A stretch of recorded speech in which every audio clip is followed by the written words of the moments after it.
சொத்துக்களால் வரக்கூடிய சந்தோஷம் சுயநலம், கோபம், பேராசை மட்டும் அல்லாம ஒரு பேட் கர்மாவை கூட உண்டாக்கும் அப்படிங்கிறாரு. முக்தி அடைகிறதுக்கும் பிறப்பு இறப்பு என்ற சுழற்சியிலிருந்து வெளியில வர்றதுக்கும் உண்மையான வழி என்ன அப்படின்னு சொன்னாக்கா 3 விஷயங்கள் சொல்றாரு. பேசும்போது ஆகட்டும், நம்முடைய எண்ணங்களால கூட, தாட்ஸால கூட மத்தவங்களை வந்து புண்படுத்தாம இருக்கணும். இது வெளியில இருக்கிற பாசிட்டிவ் எனர்ஜியை வந்து டிரா பண்ணி நமக்கு வீட்டுக்கு கொடுக்கும். அதுக்காக தான் வந்து அந்த அந்த காலத்துல அந்த மாதிரி ஐதீகங்கள் வச்சாங்க.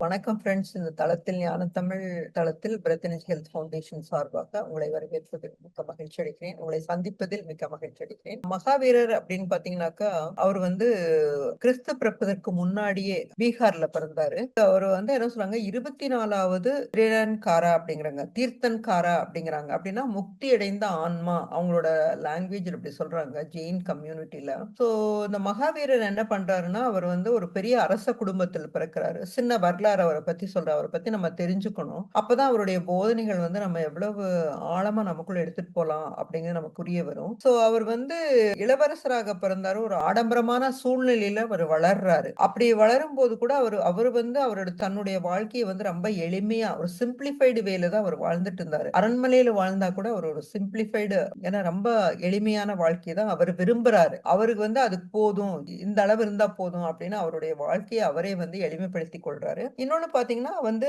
அவரோட தன்னுடைய 30வது வயதுல வந்து அரண்மனையை விட்டு வெளியேறாரு.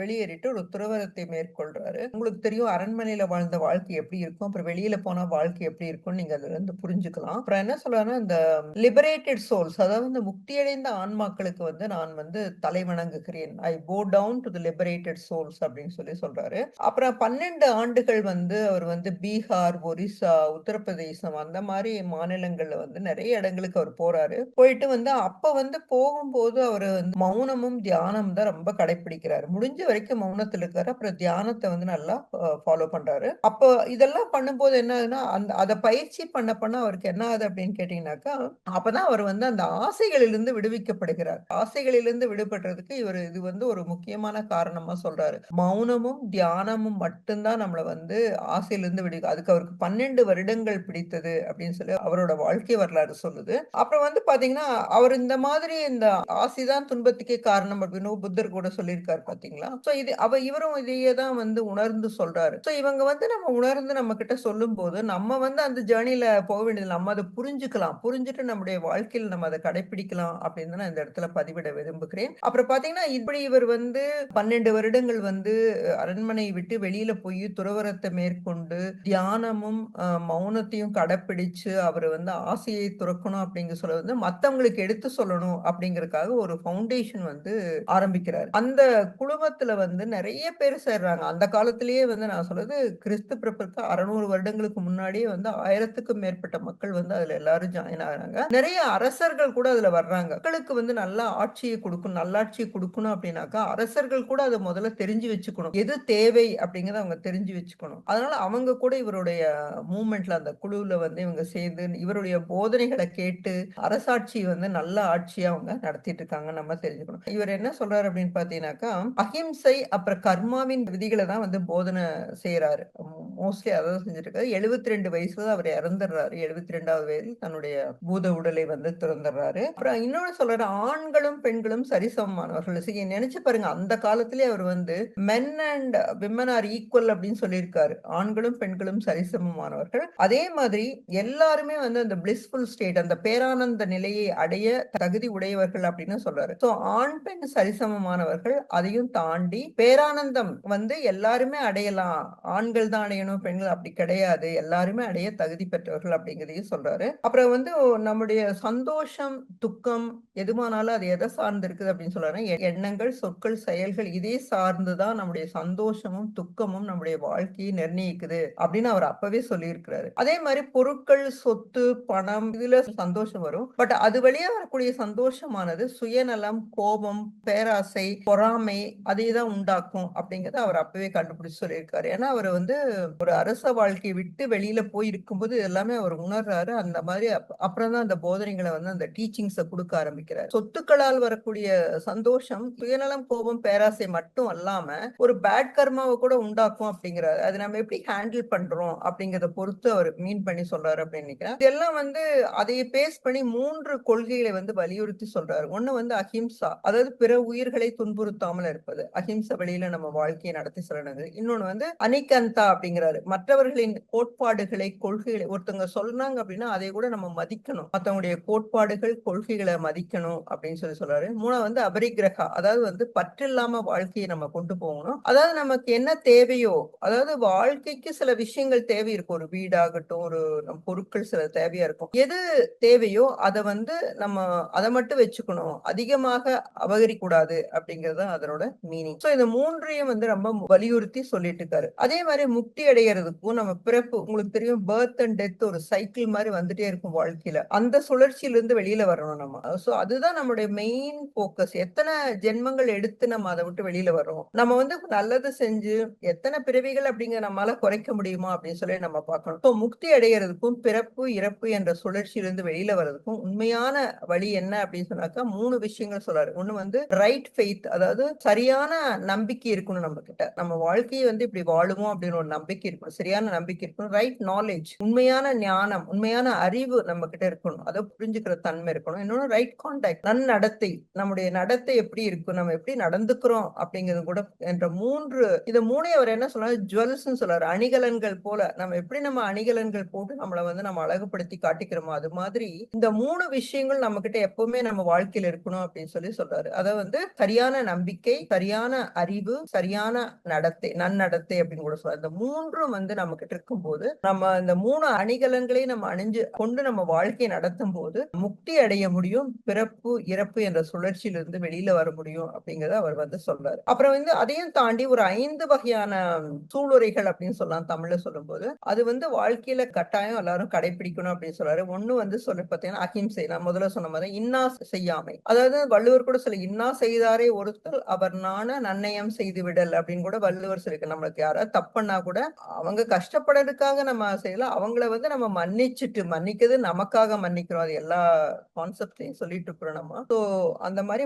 அஹிம்சை கடைபிடிக்கணும், நம்ம நான் வயலன்ஸ் கடைபிடிக்கணும். அடுத்து வந்து வாய்மை, சத்யா, அதாவது உண்மை பேசுதல், சத்தியத்தை கடைபிடித்தல் ரொம்ப முக்கியமான விஷயம். அப்புறம் மற்றவர்களுடைய பொருட்களை அபகரிக்காமல் இருக்கு. நமக்கு என்ன தேவையோ அதை மட்டும் வச்சுட்டு, நம்மளோட வாழ்க்கைக்கு தேவையான விஷயங்களை வச்சுட்டு, மினிமமா வச்சுட்டு வாழ்க்கையை நடத்துறது. நீங்க அது கூட ட்ரை பண்ணி பார்த்தா ரொம்ப ஈஸியா இருக்கும் வாழ்க்கை. தேவைக்கு மட்டும் வச்சுட்டு நீங்க பாத்திரங்கள் ஆகட்டும், ஒரு கிச்சன்ல ஒரு ட்ரெஸ் ஆகட்டும், தேவையான அளவு மட்டும் வச்சு வாழ்க்கையை நடத்தி பாருங்க. ரொம்ப வாழ்க்கை வந்து ஈஸியா இருக்கும் அப்படின்னு சொல்லுங்க. அதே மாதிரி மற்றவங்க பொருட்களை வந்து அபகரிக்காமல் இருப்பது, திருடாமல் இருப்பது, பிரம்மச்சரியத்தை கடைபிடிக்கிறது, அப்புறம் பற்றின்மையோட வாழ்றது, அது டிட்டாச்மெண்டோட நம்முடைய வாழ்க்கையை நடத்தணும் அப்படிங்கிறது. அதே மாதிரி இந்த 5 விஷயங்கள் சொல்றாரு. அதாவது இன்னா செய்யாமை, அஹிம்சா, அப்புறம் வந்து சத்யா, உண்மை பேசுதல், வாய்மை வள்ளுவர் கூட வலியுறுத்தி சொல்ல, அகத்தூய்மை வாய்மையால் அமையும் சொல்லுங்க, புற தூய்மை நீரான் அமையும். வெளியில வந்து நம்ம தூய்மை பண்ணிக்கிறது, நம்ம தண்ணி ஊத்தி குளிச்சு சரி பண்ணிக்கலாம். ஆனா உள் தூய்மை வந்து அகத்தூய்மைனா உள்ளுக்குள்ள இருக்கிற தூய்மை, மன தூய்மை வாய்மையால் எப்ப நம்ம உண்மையை பேசுறோமோ அப்ப வந்து அமையும் அப்படின்னு சொல்றாங்க. மத்தவங்களுடைய பொருட்களை திருடாம இருக்க, நான் ஸ்டீலிங் பத்தி சொல்றாங்க, பிரம்மச்சரியம் பத்தி சொல்றாங்க. அப்புறம் பற்றின்மை, அதாவது வந்து டிட்டாச்மெண்ட்ல நம்மளுடைய வாழ்க்கையை வச்சுக்கணும். அப்புறம் தேவையான அளவு மட்டும் பொருட்கள் வச்சுக்கணும். எப்ப வந்து நம்ம கிட்ட அட்டாச்மெண்ட் இருக்கோ அப்ப நிறைய பொருட்கள் வந்து நம்ம வச்சுக்கணும். இந்த இந்த திங் இது எனக்கு பிடிச்சிருக்கு, இது எனக்கு வேணும், இந்த பாத்திரம் வேணும், இந்த ட்ரெஸ் வேணும், இந்த வீட்டுல இருக்கிற பொருட்கள் ஒண்ணுன்னா இது எல்லாமே எனக்கு பிடிச்சிருக்குன்னு நீங்க வைக்க வைக்க வைக்க நிறைய பொருட்கள் சேர்ந்துரும் அப்படின்னு சொல்றேன். 2வது வந்து பேசும்போது வந்து மற்றவங்களை புண்படுத்தாமல் பேசணும். தீப் சார் கூட சொல்லுவார்ல, நல்ல வார்த்தைகளை பேசுங்க, புண்படுத்தாம பேசுங்க அப்படின்னு சொல்லிட்டு, எண்ணம் சொல் செயலால் மற்றவங்களை துன்புறுத்தாமல். சோ பேசும்போது ஆகட்டும், நம்முடைய எண்ணங்களால கூட, தாட்ஸால கூட மத்தவங்களை வந்து புண்படுத்தாம இருக்கணும். உங்களுக்கு அந்த மாதிரி தாட்ஸ் வரும்போது ஏன் இந்த மாதிரி தாட்ஸ் எனக்கு வருது அப்படின்னு நீங்க கேட்கலாம். அப்ப வந்து ஒரு அப்சர்வர் எஃபெக்ட் மாதிரி அது போயிடும். அந்த மாதிரி தாட்ஸ் கூட நம்ம கிட்ட இருந்து மறைஞ்சிரும், நம்ம யோசிக்கலாம். அப்புறம் உலகத்தில் நடக்கக்கூடிய பிரச்சனை கூட இந்த மகாவீரருடைய போதனைகள் வந்து ரொம்ப, அந்த டீச்சிங்ஸ் ரொம்ப ஹெல்ப் பண்ணும், ஒரு தீர்வு போல அமையும் அப்படின்னு சொல்லி எல்லாம் கருதுறாங்க. அதாவது உலகத்தில் நடக்கும் போர். சோ இப்ப எல்லாருமே இதை ஃபாலோ பண்ணிட்டான்னு வச்சுக்கோங்க, அகிம்சை, மற்றவருடைய கொள்கைகளை மதிக்கிறது, அதே மாதிரி பற்றில்லாம வாழ்றது, இதெல்லாமே ஃபாலோ பண்ண, உண்மை பேசுதெல்லாம் ஃபாலோ பண்ண ஆரம்பிச்சா உலகத்தில் நடக்கக்கூடிய போர், பயங்கரவாத மோதல்கள், ஜாதி, மதம், அந்த பிரிவினைகள், அத மாதிரி பொருளாதார பாகுபாடுகள், நாங்க வந்து பணக்காரங்க, நீங்க ஏழைகள், இந்த நாடு பணக்கார நாடு, ஏழை நாடு, அந்த மாதிரி பொருளாதார பாகுபாடுகள் எல்லாம் இல்லாம அந்த போதனைகளை பின்பற்றினா நம்மளால வெளியில வர முடியும். உலகத்துக்கு கூட அந்த போதனைகள் வந்து அப்ளிகபிளா இருக்கும் அப்படிங்கறத பத்தி சொல்றாங்க மகாவீரருடைய போதனைகள் பத்தி. அவருடைய போதனைகள் வந்து அன்பு, கருணை, மற்றவர்களை மதிப்பது, அதே மினிமலிஸ்ட் லிவிங் நான் சொல்லிட்டு இருந்தேன் பாத்தீங்கன்னா, மினிமலா எப்படி லீவ் பண்றது, தேவையான அளவு மட்டும். அதெல்லாம் ஒண்ணு பதிவிட விரும்புறேன். எனக்கு தெரிஞ்சவங்க ஒருத்தவங்க வந்து இந்த ஒரு 6 மந்த்ஸ்க்கு எதுவுமே நான் வாங்க மாட்டேன். இருக்கிறத வச்சு மேனேஜ் பண்ணுவேன் அப்படின்னு சொல்லி ஒரு ஒரு ஆர்டிக்கிள்ல படிச்சேன். சின்ன பொண்ணு தான் பண்ணுது. சோ அந்த பொண்ணால கூட வாழ முடியுது. ரொம்ப தேவைக்கு மட்டும் வாங்குறது அப்படின்னாங்க. இங்க பாத்தீங்கன்னா ஃபார் எக்ஸாம்பிள் சொல்ல ஒரு சோப் ஆல்ரெடி இருக்கும். நம்ம புதுசா ஒரு சோப் வாங்கி இதை ட்ரை பண்ணலாமே, மறுபடியும் இதை பார்க்க மாட்டோமோ, இதை வாங்கி வைக்கலாம் அப்படிங்கிற மாதிரி நம்ம வந்து அதை வாங்கிட்டு வந்து நம்ம வச்சிருவோம். நமக்கு வந்து அது தேவை கூட இருக்காது. இன்னொன்னு அதை வாங்கி வச்சது கூட மறந்துருவோம். அந்த மாதிரி நிறைய விஷயங்கள் வந்து நிறைய பொருட்கள் வந்து நம்ம வாங்கிட்டு வந்து வைக்கும்போது நம்ம வந்து அனாவசியமா நம்மளுடைய நேரம், பண விரயம் எல்லாம் பண்ணிட்டு இருக்கோம். So minimalist way of living வந்து நம்ம கூட பிராக்டிஸ் பண்ணி பார்க்கலாம் அப்படின்னு வந்து நான் இதுல இன்னைக்கு நான் இந்த இடத்துல சொல்ல விரும்புறேன். அன்பு, கருணை, மற்றவர்களை மதிக்கிறது, தேவையான அளவு மட்டும் பொருட்களை வச்சு வாழ்க்கையை நடத்துறது ரொம்ப முக்கியமான விஷயமா சொல்றேன். இப்போ இது படிச்சுட்டு இருக்கும்போது எனக்கு வந்து நான் வந்து இப்போ சமீபத்துல ஒரு 2 மந்த்ஸ் பிஃபோர் வந்து ஜெயின் டெம்பிள் போயிருந்த மும்பைல. அங்க ரிட்ரீட் நடந்தது. அனுஷ்கா வந்து சொன்னாங்க, அங்க விஷயங்கள் வச்சிருந்தாங்க வரிசையா. ஒரு சைடு லேடிஸ் தனியா, ஜென்ட்ஸ் தனியா வச்சிருந்தாங்க. ஒரு தூபம், உங்களுக்கு தெரியும் தூபம்னா ஊதுபத்தி மாதிரி. அது வந்து கடவுளுக்கு காட்டுறாங்க. அதுல இருந்து வரக்கூடிய நறுமணம், அதனோட கான்செப்ட் என்ன அப்படின்னு கேட்டாக்கா, அந்த தூபத்தை வந்து கடவுளுக்கு காட்டுறாங்க. அதுல இருந்து வரக்கூடிய நறுமணம் எல்லா பக்கமும் பரவுவதை போல நமது நன்னெறிகள் கூட எல்லா இடத்துலயும் பரவ வேண்டும். நம்ம இப்படி மாறிட்டோம்னு வச்சுக்கோங்களேன். இவர் சொல்லக்கூடிய நன்னெறிகளின் சொல்லிட்டு இருந்தார், போதனைகள் நன்னெறிகள் சொல்லிட்டு இருந்தாரு பாத்தீங்களா. அந்த நன்னெறிகள் வந்து எல்லாருக்கும் பரவணும் அப்படிங்கறதுக்காக அந்த தூபம் காட்டுறது அப்படின்னு சொன்னாங்க. அடுத்து பாத்தீங்கன்னா விளக்கு வச்சிருந்தாங்க. ஒரு விளக்கு எடுத்து காட்டுற மாதிரி சொன்னாங்க. விளக்கில் இருக்கக்கூடிய ஒளி வந்து எனக்கும் மற்றவர்களுக்கும் பரவட்டும் அப்படிங்கிற மாதிரி மீனிங் அப்படி சொல்றது. இருள் என்ற அறியாமையில் இருந்து ஒளி என்ற அறிவுக்கு நம்ம இட்டு செல்ல வேண்டும். அதுதான் விளக்குடைய தாத்பரியம். அதாவது விளக்கு வந்து கடவுளுக்கு காட்டுறோம். காட்டும் போது நம்ம வந்து என்னுடைய அறியாமையிலிருந்து நான் வெளியில் வந்து ஒரு ஒளி, அதாவது வந்து அறிவு என்ற ஒளி வந்து எனக்குள் பரவட்டும் அப்படிங்கறதா மீனிங். ஆக்சுவலா அந்த விளக்கு காட்டுறது அப்படின்னு அவங்க எக்ஸ்பிளைன் பண்ணாங்க.